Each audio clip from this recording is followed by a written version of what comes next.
c'est un rond-point. Donc là, quand c'est un rond-point, là j'étais sur un axe routier où on arrive sur un rond-point. Quand on arrive sur un rond-point comme ça et qu'il y a un véhicule qui arrive en face, et en plus de ça, le véhicule qui arrive en face a au milieu du rond-point cédé le passage. Lorsque le véhicule au milieu du rond-point cédé le passage, ça veut dire que même s'il est déjà introduit, le chauffeur est déjà dans le rond-point, il se doit de s'arrêter puisqu'il a cédé le passage pour laisser passer les autres. Or, moi, arrive, euh, mon véhicule arrive d'en face. Donc moi, comme mon véhicule arrive d'en face et que c'est un rond-point, je me dois de mettre puisque je vais à gauche, je me dois de mettre mon clignotant pour aller vers la gauche. Donc je mets mon clignotant pour aller à gauche et donc voilà. Donc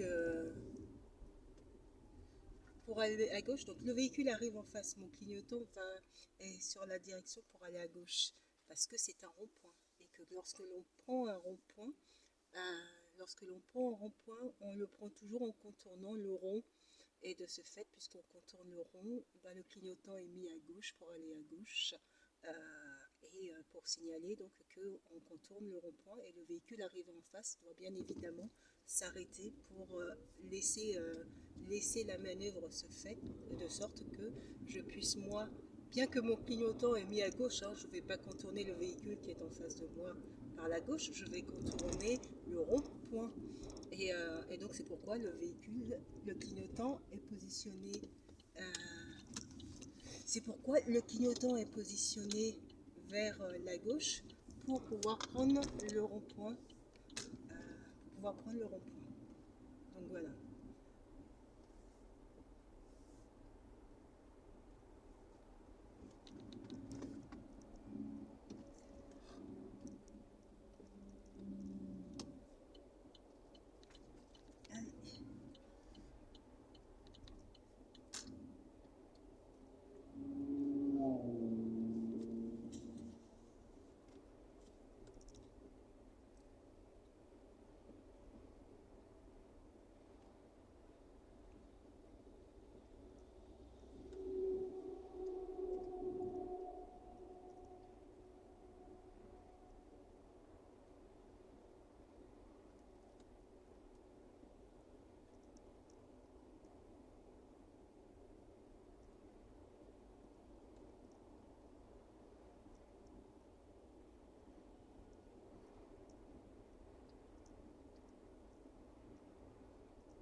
c'est parti, là j'en ai pour... allez, j'espère que je vais arriver dans 45 minutes si tout va bien. Je voulais arriver bien longtemps à l'avance pour pouvoir préparer quelques petites choses. Mais bon,